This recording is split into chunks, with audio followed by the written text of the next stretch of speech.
nessa nova abordagem, que é o resumo do Café Filosófico 37, tema Pensando Bem e a Vida. A gente realizou ele no dia 7/1 no Conservatório do Chopp. E hoje eu estou trazendo esse resumo para as pessoas que querem se aprofundar e trazer qualidade à vida, que venham e participem desse trabalho também. Essa nova abordagem é um celebrar a vida, é celebrar um conceito que eu dou à própria existência ou consciência da vida. Então, esse sentido que eu dou, que eu busco, que eu crio, é essa realidade que eu tenho, última de como manifestar a minha energia. Vamos entender isso, porque olhando a vida, eu também entendo que eu sou um ser, além do tempo, uma atitude de vários corpos que elaboram uma energia vital. E eu entendendo essa energia vital, eu também entendo conceitos da própria filosofia. Então, nosso tema hoje, desse resumo, é o 37º Café Filosófico Chat. Eu entendendo que a filosofia encara o que é a vida como sentido da vida, como a importância que eu dou à vida e como na filosofia antiga consistia principalmente a aquisição da felicidade, eudaimonia. Entendendo isso, a felicidade humana só poderia ser encontrada na contemplação da vida, na representação e no interesse que é a sua base conceitual essencial do que posso chamar de energia vital. Esse biosterectus, que é essa contemplação da vida, que é como eu chamo minha energia, que pode ser elan, força ódica, ra, chi, ki, prana, que a gente expande esse pensamento e flui essa energia. Como essa energia se interpenetra entre os corpos e movimenta o sentido da minha vida nesta relação direta. Então, o que nessa relação direta eu tenho como sentido, importância, e eu dou valor à minha vida. Isso vai definir conceitos que explica o meu tempo, a minha transitoriedade no tempo em forma de energia. Como eu coloco a minha energia vital como vigor. Então, além eu estou olhando a visão da harmonia, que era uma das vertentes ou conceitos de pensadores da antiga filosofia. Então, em relação à vida, existem também outros fatores ou outros vetores que se dá o nome de contemplação da vida, que é biosterectus. A energia vital vimos como felicidade e eudaimonia. Mas também temos a ataraxia, que é a paz. Também temos telos, que é uma finalidade. Eros, que é o desejo, que é o prazer, né? Tempo, que é eos. Verdade, que é veritas. Compaixão, que é sintonia, né? União, que é notita. Agape, que é amor ao próximo, né? Então a gente olha algumas vertentes. Filia, que é alegria, né? Então, dúvida, que eu olho que é o dúbito, cogito, né? Por Nietzsche, vontade de potência. A gente olha isso muito aprimorado na genealogia da moral. Vontade, simplesmente, por Schopenhauer, aí Lucrécio Clinamen, Hobbes Conatos, Freud Libido, Bergson, Elan Vital, Clóvis de Barro Filho, professor, Tesão pela Vida.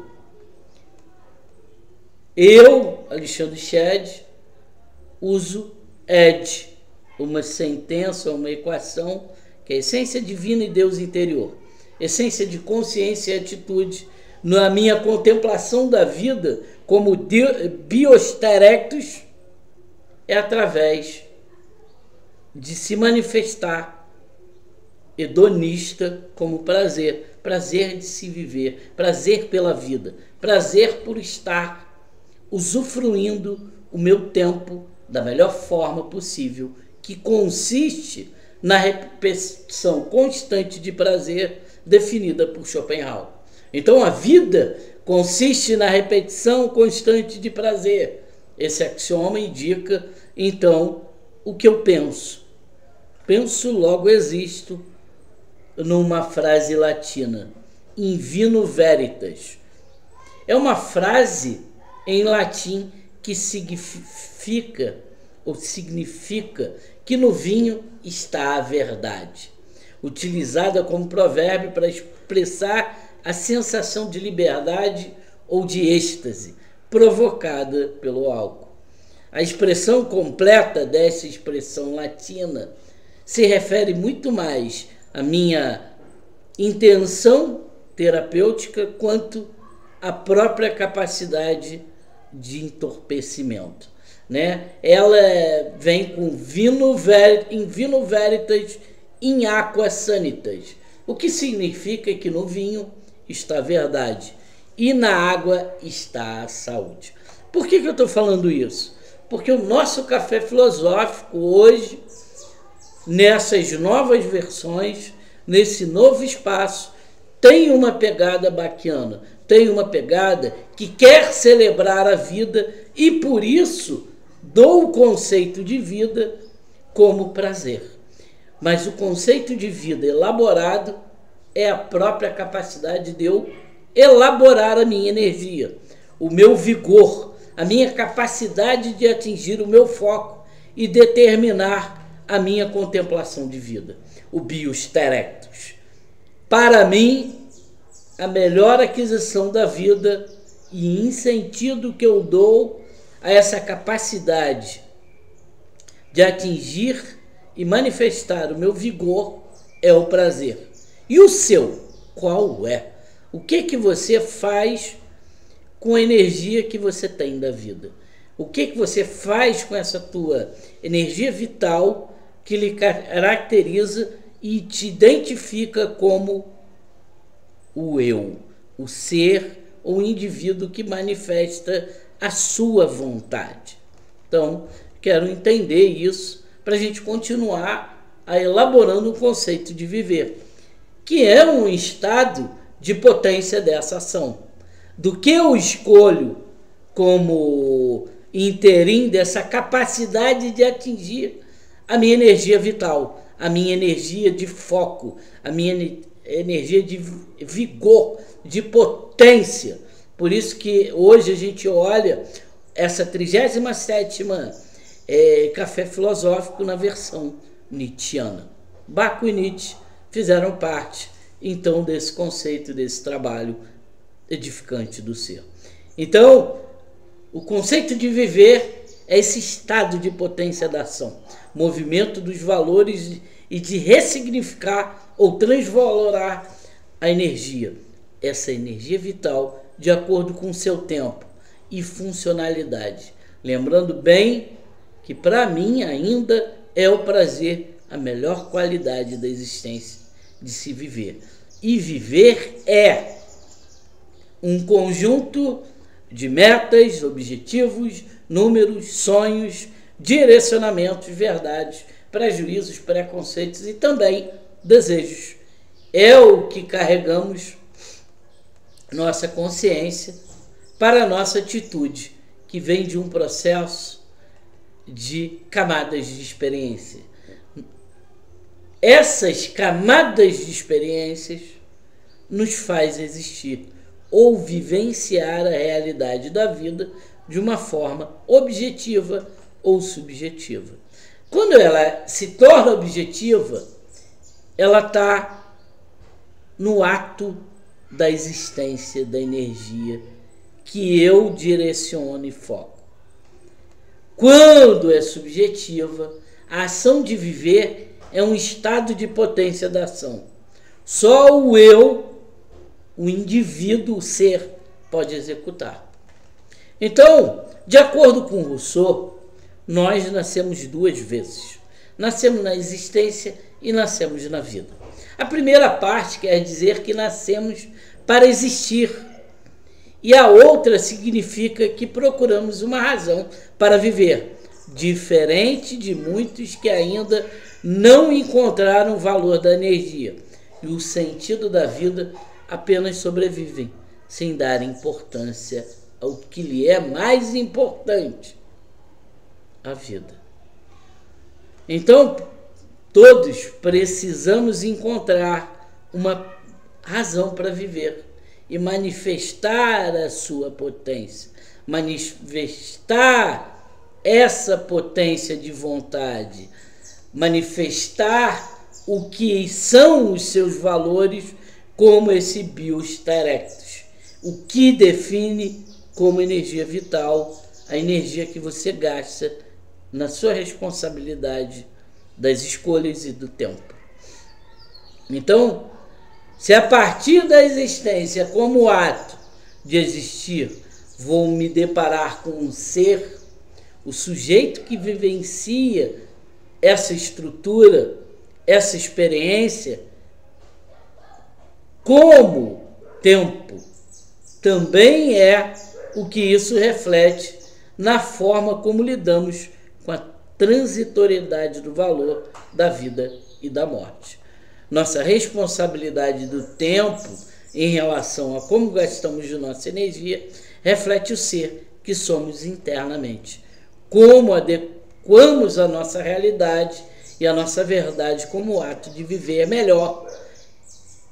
Então, isso começa a fazer sentido para você, isso te faz pensar, isso te faz analisar, porque existe algo tão importante para entendermos entre potência e tempo. Se eu olhar isso, eu vou ver o que os gregos falavam na titanomaquia. O que é a titanomaquia? É, na verdade, a guerra do Olimpo, a guerra titânica entre potência e poder por Zeus e o tempo de Cronos, que me leva ao entendimento o que potência versus tempo pode manifestar ao meu favor ou contra mim, visto que o limite do meu próprio poder é administrar o tempo, é revelar assim o que minha energia vital, essa contemplação da vida, esse bios directus, é. Então, Zeus conseguiu vencer Cronos e libertar seus irmãos, depois de uma luta que durou 10 anos, tá? Muitos de nós perdemos muitas décadas para entender e descobrir a nossa verdadeira potência e poder, que nos define como ser, o ser que somos, o ser que eu me identifico e como eu identifico a vida, como a vida é, o que me identifica e me define como pensamento, como ser que se torna capaz de pensar na própria vida. Nós todos somos Homos erectus erectus, Homos sapientes, Homo erectus sapiens sapiens. Estou fazendo uma diferenciação e uma brincadeira. Que o Homo erectus erectus é o homem que fica em pé em cima do que já está acima de si. E o Homo sapiens sapiens é o homem que pensa do pensamento que tem. Então, qual desses dois seres hoje você quer ser? A vida, a nossa vida, é o que os nossos pensamentos fazem dela. Bacana, né? Esse axioma é de Marcos Aurélio. Então a gente tem essa concepção porque a potência e poder brigou com o tempo, porque ele quis separar os planos de existência entre os seus irmãos, que representavam elementos do nosso próprio mundo em que vivemos, e como o homem também se manifesta e vive. Então Zeus brigou, olhando essa metapopeia, né, da vida hominal, como a distinção análoga dos planos mentais, emocionais, sentimentais e de uma ação como contemplação da vida, esse biosterectus. Olhamos o Olimpo e todo esse desenrolar dessa guerra como um alerta mítico para a gente olhar, né, esse alerta mítico para gerenciarmos a nossa própria energia vital. Então a questão levantada aqui não é simplesmente o conceito de viver ou existir, mesmo sabendo que os dois não são iguais na própria aquisição do valor, esse valor intrínseco da nossa experiência. E esse ganho da sabedoria, esse ganho de Sofia, é um ato de coragem que chega a esbarrar no morfema do cógito, penso, logo existo. Né? Então, o que a gente tem como reflexão nessa forma? Para que o meu eu consiga dar sentido à vida, dar importância à vida e tornar ela melhor para mim, para o meu eu, para o meu ser, para o meu indivíduo, para a minha sociedade, para as pessoas que me cercam e para todos. Né? À medida que a gente faz a nossa parte de viver melhor, a gente também faz com que os outros que estão à nossa volta vivam de uma forma melhor. Nietzsche faz uma pergunta muito bacana: se você vive hoje uma vida que gostaria de viver por toda a eternidade. Você vive hoje uma vida que gostaria de viver por toda a eternidade? Ele dá uma resposta assim muito simples, né? O homem chega à sua maturidade quando encara a vida com a mesma serenidade que uma criança encara uma brincadeira. O homem chega à sua maturidade quando encara a vida com a mesma serenidade que uma criança encara uma brincadeira. Eu vou repetir mais uma vez. O homem chega à sua maturidade quando encara a vida com a mesma serenidade que uma criança encara uma brincadeira. O que Nietzsche gostaria de falar sobre a vida é que, ao se referir tanto ao homem maduro, capaz de pensar, capaz de agir e sentir, ele tem que ter a alegria, ele tem que ter a felicidade e tem que ser um homem psicologicamente forte. Porque as crianças, como humano, enfrentam a vida de frente, sem muletas, sem desculpas, sem travas, sem traumas. Eles são a melhor versão do homem em crescimento. Então, para Nietzsche, o homem não pode ter medo. Ele fala que devemos encarar a vida como ela é. E para isso ele criou um termo do super-homem, Ibamesh, né? Para designar um ser superior aos demais, que, segundo Nietzsche, era um modelo ideal para elevar a humanidade para ele, para uma meta desse esforço humano para a elevação de todos. Então, para ele, a meta do esforço humano não deveria ser só a elevação de todos, mas o desenvolvimento de indivíduos mais dotados e mais fortes. Esse é o conceito do super-homem. é aquele que vence o niilismo.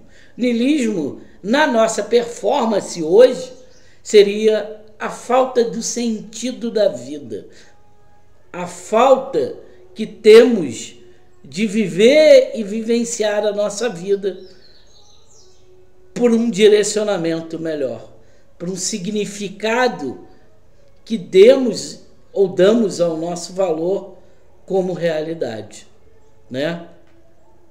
Então, esse anseio, prender-se em si mesmo como super-homem, né, é